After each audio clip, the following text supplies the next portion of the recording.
Welcome to the STARS program, seniors taking active roles in society. And now, here's your host, ANITA FINLEY.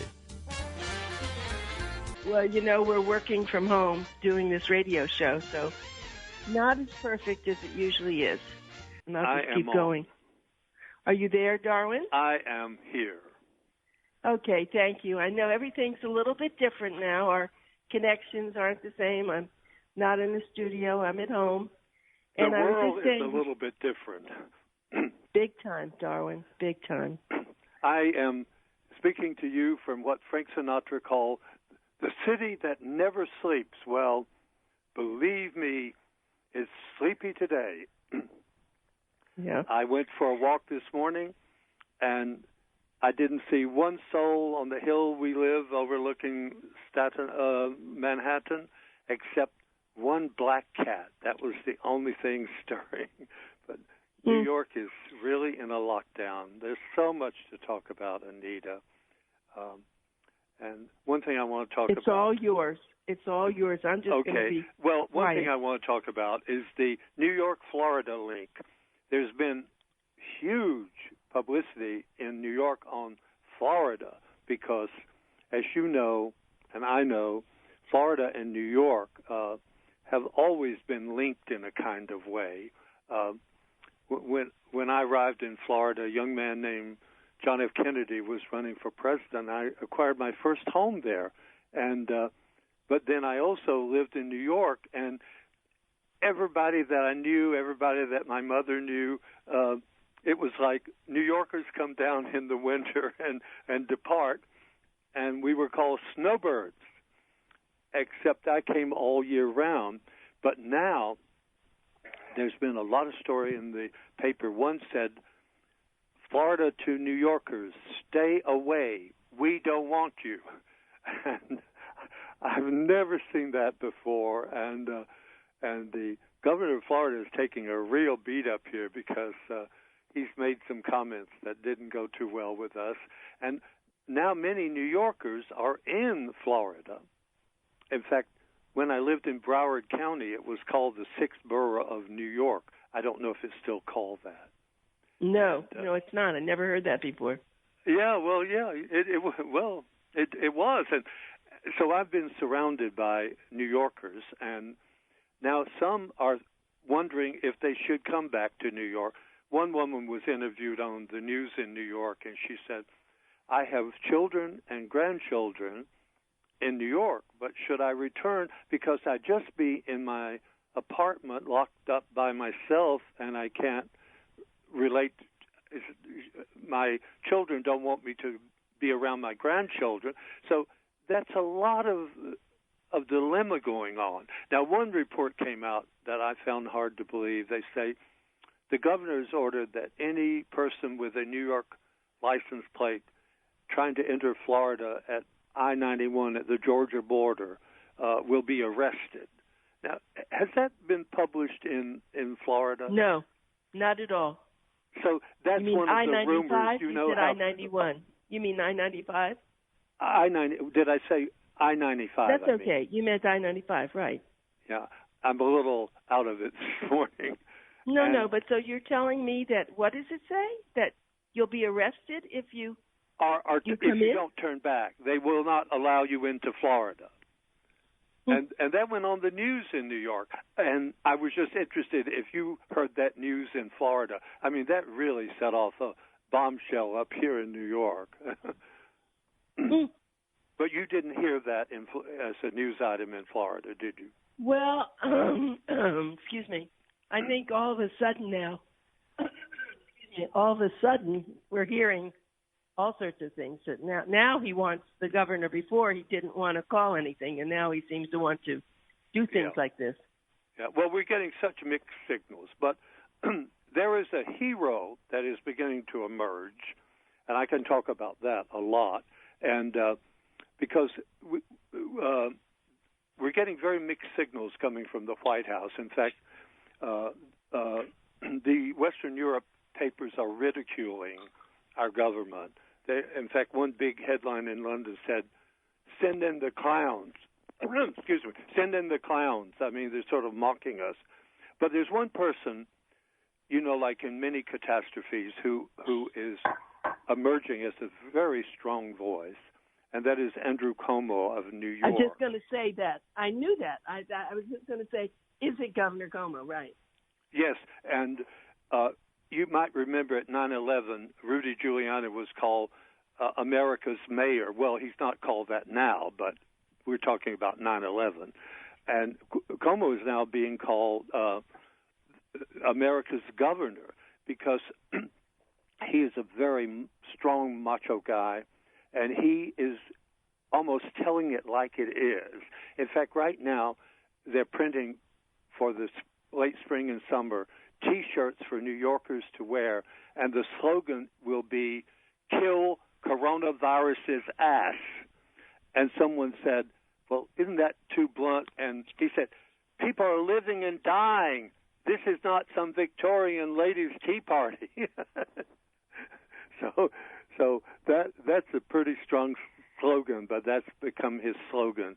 And he just seems to cut through everything. And if he doesn't know it, he'll say he doesn't know it. He mostly doesn't know people when they ask him, how many people do you think will die in New York City? Well, he can't answer that. I mean, he says, I'm going to try to prevent everybody from dying, the young, the old, and the in-between. And he's a rising star. Now, I also found out that privately in New York, there is speculation going on that there may be a move, according to present things, to make him the nominee of the Democratic Party. That's not been too much speculated, but many people think maybe Biden would be, who everyone says is a very nice man, might not be what we need in this time of crisis. And I'm not saying I'm endorsing that, but it certainly is being widely talked about here in New York, and actually in some papers in California too, because he, for those who don't know too much about him, he was Clinton's HUD secretary, and he was the Attorney General of New York, and now he's been governor. His father, Mario Cuomo, was governor, and there was talk that he might run for president. Now, we had a very strange first lady when she was called the de facto first lady of New York. That meant that they were not married. Sandra Lee, I don't know if you've ever seen her on the Food Network, but she's the rival of Martha Stewart. Oh, no, I don't know that. And she became famous because she's like a modern cook. She used 70% of already prepared ingredients and 30% fresh. It was for the homemaker who likes a quick meal, and she's sort of ridiculed about that. She's a very sexy woman, but now they broke up in 2019, and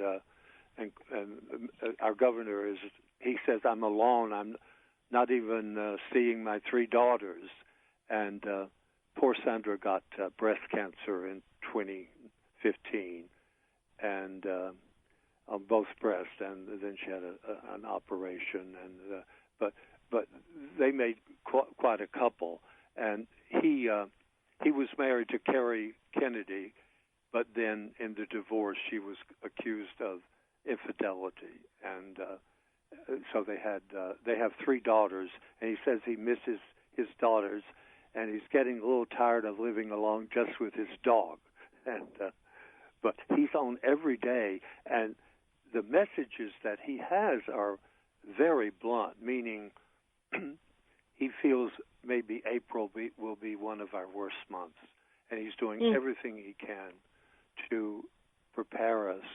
It's a very strange time to be alive. I can just go back historically. We have everybody listening to us experienced the era of the 2009 swine flu. The people dead that year around the world were 575,000 people. And I don't remember that, Darwin. Isn't that interesting? Yeah. Well, it was because it didn't affect the United States that much, I think. But I'm talking about the world, and the only thing they're comparing this to is what was called the Spanish flu. It wasn't the Spanish flu. It was called that because Spain was the only country reporting it accurately, and now they feel that 100 million people died in 1918. My mother was born then. My mother was 2 years old then, and she survived, but her older sister did not. So she often talked a lot about how the family experienced the Spanish flu, and it just swept her family and the county she lived in at the time. And that's how I first learned about it. I'd never heard of it before. And so, unfortunately, the government removed the 15 people who were in charge of oncoming pandemics. I mean, God, they should hire them back. Or this is not a time to remove people. Governor Cuomo feels that we have should have a federal panel. He finds himself competing with. He thought he was going to get a lot of ventilators, and then California placed a higher bid. So we're getting competition, and now Germany and Canada are attacking America because they had all these ventilators coming into Germany and Canada, and then America outbid them. So oh my God, it's called dog eat dog. And then also, staying home is great. I'm lucky in the sense I work at home, but millions and millions of Americans do. So I turn on the TV, and the first thing I hear, Bernie Sanders is on, and he says, I'll tell you the news that's not going around. We're talking about it in the Senate, but the White House doesn't dare say it. But we're talking, this thing may lead to 35 million Americans unemployed, which would be the equivalent of Hoover's Depression following the Wall Street crash of 1929. That's a staggering number. And stay at home is good, but see, this is true in Florida too. I've had 2 apartment buildings in my life, and I use the rent to pay my mortgages to the bank. Sure. So what the landlords are saying, if we don't collect rent, will the banks then move in and threaten to take over the properties? So it's both landlord and tenant are both affected by this. And Andrew Cuomo said, and again, he thinks Florida may experience what we're experiencing. He said it will peak in New York, but it may go all the way to Montana. In fact, right now, Montana has the National Guard at all the airports and roads leading into Montana. They have called out the National Guard to keep people. I don't mean why I find that. I don't mean to laugh. It's just the frightening absurdity of it all has just gotten me. Yeah. I never thought I would live to see such an apocalyptic. I was just going to say that to you because my question was, have you ever lived through anything like this? I mean, you lived all over the world. You've traveled. Is this unique? I have. I was very concerned with the swine flu because I was traveling in countries that were affected by it. And also, I've lived in Africa, and I was very afraid of Ebola. But see, that crisis didn't. I mean, I'm sorry that all the people who lost their lives to Ebola, and I'm sorry for everybody who's lost their lives. But this one seems very, very serious, and I've listened very carefully to our governor, and I trust him because he's always been really fair with New Yorkers.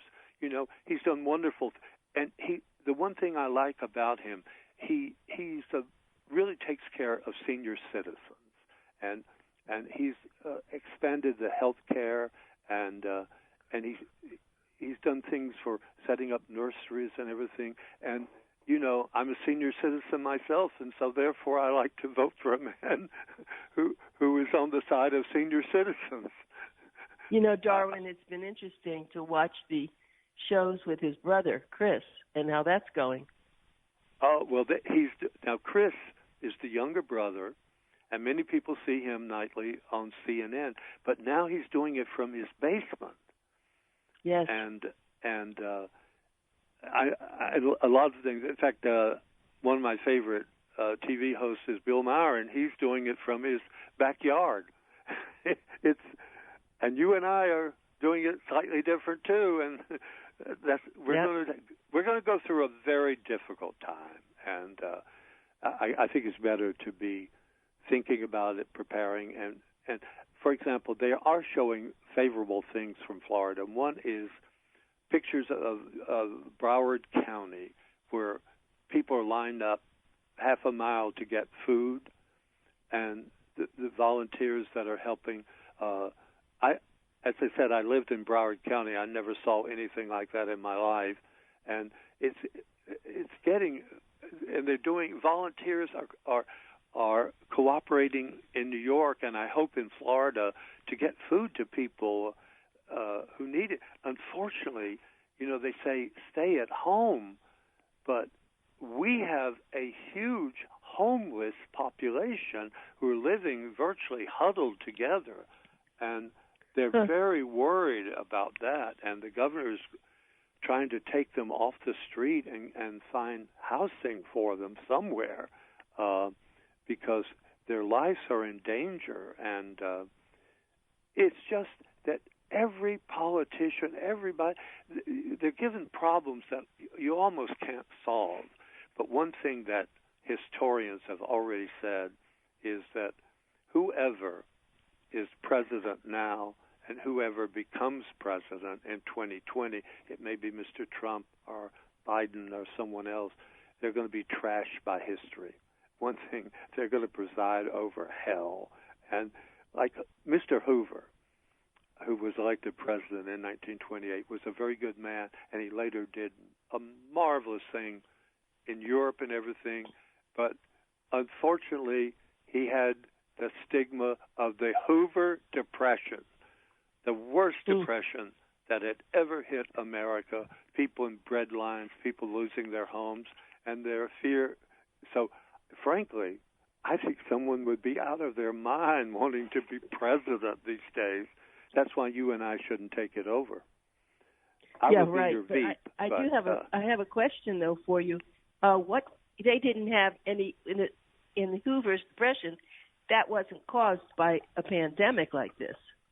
No, it wasn't. It was caused by reckless stocks on the market. It was a market crash that led to an economic. Of course, the pandemic can also have the same effect on the stock market, which is it's having now. So it's going to be a tough time for all of us, and no one knows from the top down to the bottom exactly what to do.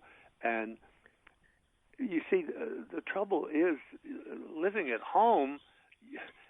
So many people, like, what if you're a waiter? I mean, in Florida, I hear now, more or less, is it universal now in Florida to shut down? Yes. Yes. Yeah, he did that. He should have done it before, but I guess a week or two ago, people were still on the beaches. People did not take this seriously. I mean, I did. I think they may have been misled by the White House because now what in New York, while we were in panic, we were seeing these pictures of beaches in Florida that it looked like Connie Francis back in Fort Lauderdale singing Where the Boys Are. Exactly. You're right. It was amazing. I couldn't believe it myself. Yeah, and that is supposed to be so dangerous. And then I used to write a book on cruises. Well, Forget that. Can you imagine how many books I would sell on Caribbean cruises today? Yeah. And it got a big play in Port Everglades about those two ships that almost weren't going to be allowed to dock. And, I know. There are certain people who didn't want that to come in, but then I guess as humanitarian people who said you can't do that, let them come in and just put them somewhere. Yeah, I see.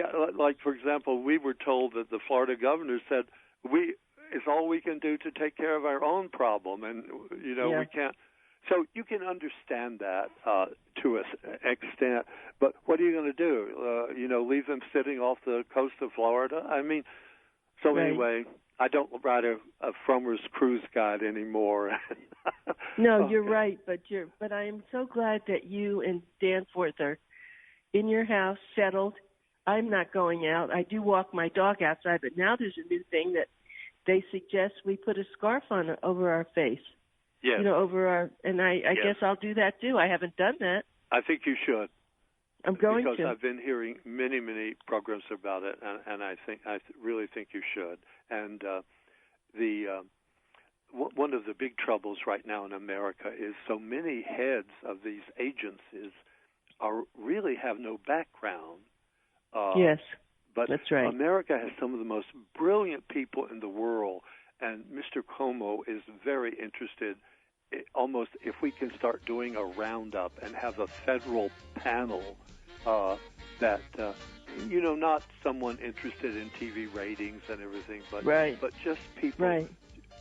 Because, Darwin, I guess that I know, and I love talking to you, but we have another guest coming on, and so I'm going to have to say goodbye, which I wish this was the morning and we had an hour, but unfortunately we don't. Very good luck to you and your friend Darwin. and colleague, Dan Verity, and somehow maybe we'll really survive this. We have to have hope.